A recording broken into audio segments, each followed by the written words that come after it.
now broken promise that people who liked their health care plans could keep them despite the passage of Obamacare.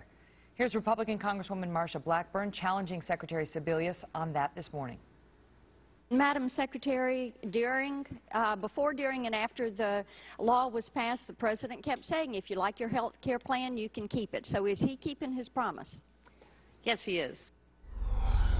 Joining me now, Democratic New Jersey Congressman Frank Pallone. He's a member of the Energy and Commerce Committee.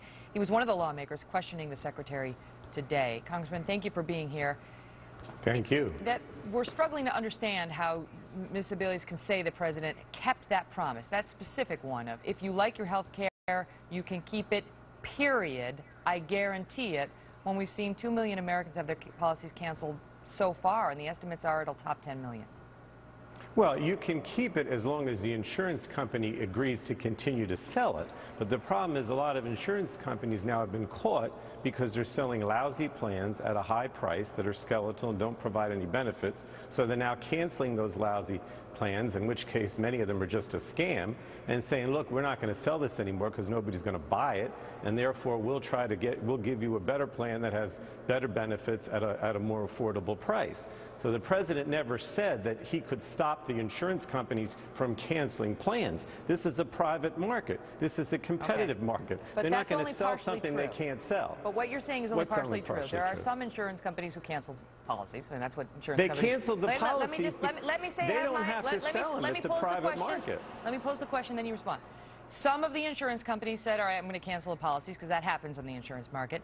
But, but many, many other policies, in fact, according to the insurance companies, the vast majority of these policies that are being canceled because the regulations imposed on them by Obamacare left them with no choice. The way that the is HHS... absolutely not true. They have a right to continue the policies the way they want. She admitted it today, sir. He did not admit that. She That's did simply too. not true. She was asked about whether... The insurance companies can cancel the policies if they want to. They can also offer the policies at the same price with the same lousy benefits if they want to. If they change the policies in any marginal way, then Obamacare requires that they be canceled and the people get kicked off. No, that's not true. Yes, she was asked about this today. A $5 increase in your premium. Wait, Obamacare let's run the soundbite. Let's run the soundbite. $5 change. Look, $5 change, and you're kicked off. Watch. That you can continue to... If co-insurance went up by any amount, even by $1 according to your regulations, that would not qualify as a grandfathered clause.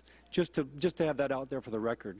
I gather even by $1. Dr. Cassidy, I want to start by the amount that you gave is not accurate. I was told $5, not $1. For that.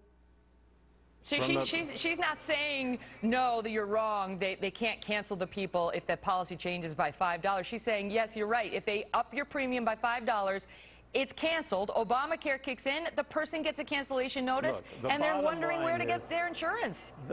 They tell them where they can get the insurance. Look, the bottom line is, if you're selling a lousy policy at a price that's too high, nobody's going to buy it. And so they're canceling these policies because they know people won't buy them. It's a competitive marketplace. But they were buying them. They were buying them. There were 15 million people who bought them and said, I like them, Mr. Pallone, I like them. They're not going to buy them anymore when they have a better alternative that provides a better... Well, I can't go out as an insurance company and sell a lousy policy anymore at a high price. You could. Because there are people liked it. Why do you get to decide what's lousy? Why can't the American people say, it's lousy for you, for me, I like it? It's capitalism. You can go out and buy whatever you want, but the insurance company realizes they can't sell this lousy insurance policy anymore. But they were selling it, sir. You're ignoring my point. They were selling it. Some 15 million Americans thought it was great. You didn't like it, but they liked it. And then you and the President came out and guaranteed people that they could keep it, period. Period.